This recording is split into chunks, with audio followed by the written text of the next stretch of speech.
A entrevista mais chocante que você verá nos últimos dias. Para quem não conhece, essa é a Andressa Urach, que ficou famosa quando disse que teve um caso com o Cristiano Ronaldo. Agora, a Andressa faz parte do OnlyFans, uma plataforma de conteúdo adulto.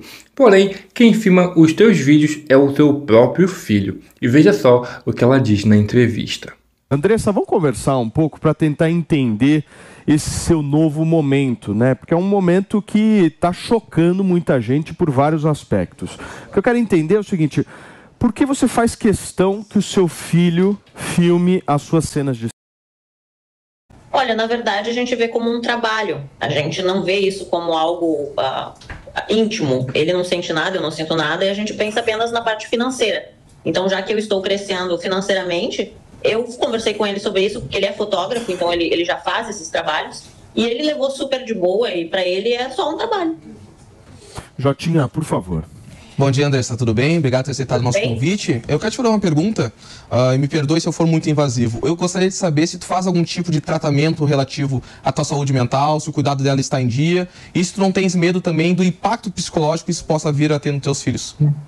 Olha, na verdade, tanto eu quanto o Arthur, a gente faz acompanhamento psicológico também, eu faço acompanhamento psiquiátrico. Uma vez por mês eu faço consulta psiquiátrica, eu tenho transtorno bipolar e já fui diagnosticada também com borderline. Então tá tudo ok, tô super bem, tô na melhor fase. Eu acho que a parte financeira mexe muito com o meu emocional e graças a Deus estou num momento muito bom. Então, digamos que estou muito bem, não estou em uma fase depressiva, pelo contrário, estou numa fase muito feliz. Borderline, mas o que, Andressa? Desculpa. Bipolaridade. Tu pode explicar pra gente um pouquinho o que seriam essas duas questões? Eu não consigo te explicar exatamente porque eu não sou médica para isso, né? Mas eu tive uma crise psicótica que fala que eu saí do controle do normal, assim, eu perdi a consciência do que era real, o que não era.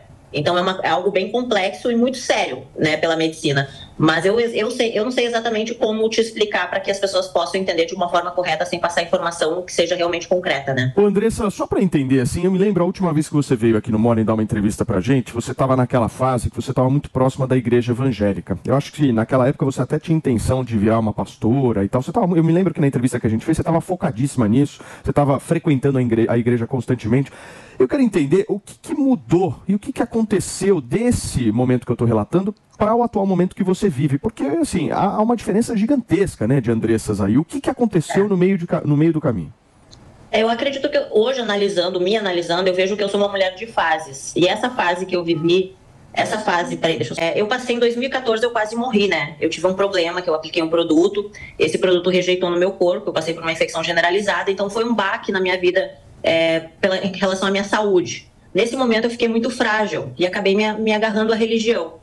Dentro da religião, eu descobri um lado que me fazia muito bem, que era essa parte de servir as pessoas, de fazer evangelização. E eu me entreguei, eu sou muito entregue. Tudo que eu faço, eu sou muito intensa. Eu acredito que tem a ver com a minha personalidade.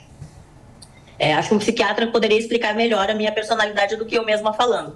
Mas eu sou muito entregue, eu sou muito intensa. E aí eu entrei de cabeça na religião.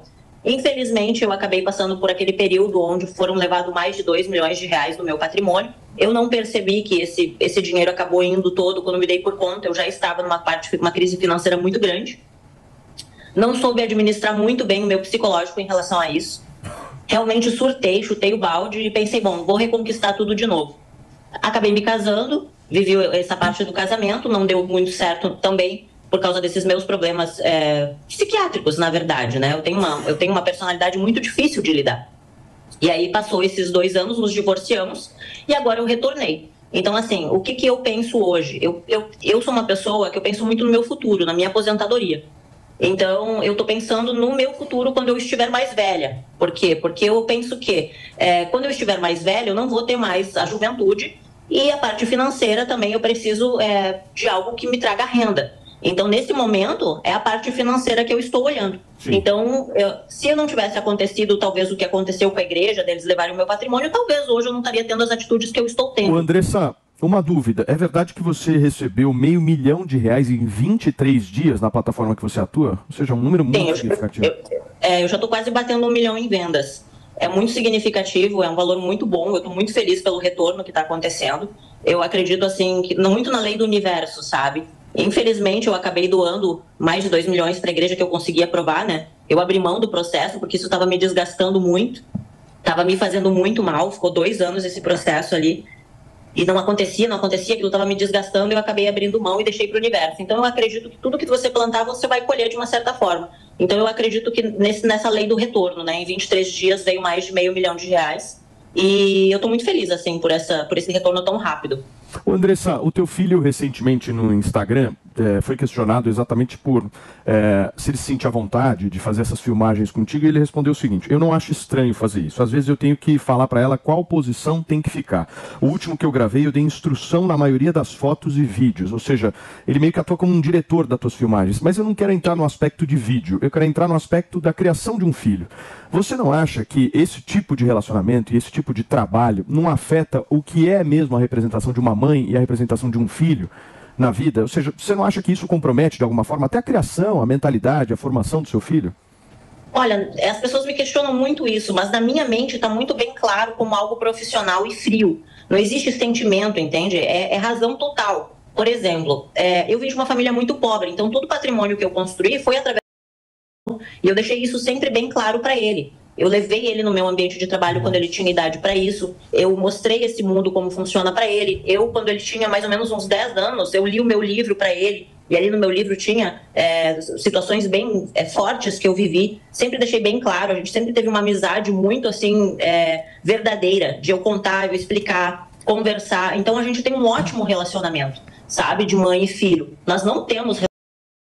Eu já vi vários assuntos assim falando na internet de que teve aquela Cléo Laiola que é famosa por fazer barraquinho assim na internet, falando que eu estaria grávida do meu filho, teria relação com meu filho. Eu jamais faria isso. Deus o livre, meu filho é a minha vida, meus filhos são a minha vida. Então tudo que eu construí foi pensando nos meus filhos. Se eu morrer, eu sei que eu vou deixar eles bem. Então eu penso muito em relação a isso.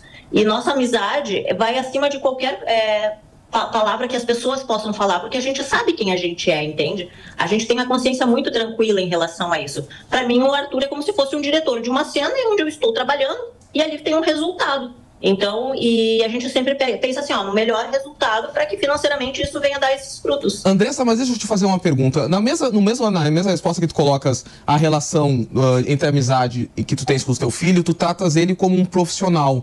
Eu achei um pouco confuso, assim, porque ou tu enxerga o teu filho como um mero filmmaker, ou tu enxerga o teu filho como algo mais importante da tua vida. Então eu fiquei um pouco confuso sobre isso. E além disso, eu queria te fazer outra pergunta. Qual é a idade do teu outro filho? Qual é a idade do teu outro filho? 1 ano e 5 meses. 1 ano e 5 meses. E tu pretendes fazer o mesmo tipo de criação, de ler o livro, de mostrar cenas, de contar sobre o teu antigo ambiente de trabalho para esse próximo filho também? Acho que quando ele tiver idade para isso, sim. Porque eu acho que o pior... E qual é a idade? Qual é a idade, Andressa? Eu acho que, na verdade, quando ele já tiver por volta de 10, 13 anos, ele vai ter que saber. Porque no colégio, ele vai ouvir piadinhas. Eu sempre disse pro Arthur assim, se um dia disserem assim, tu é filho da puta, tu é mesmo, entendeu? Então eu sempre fui muito racional, muito direta em relação a isso. Então ele tem uma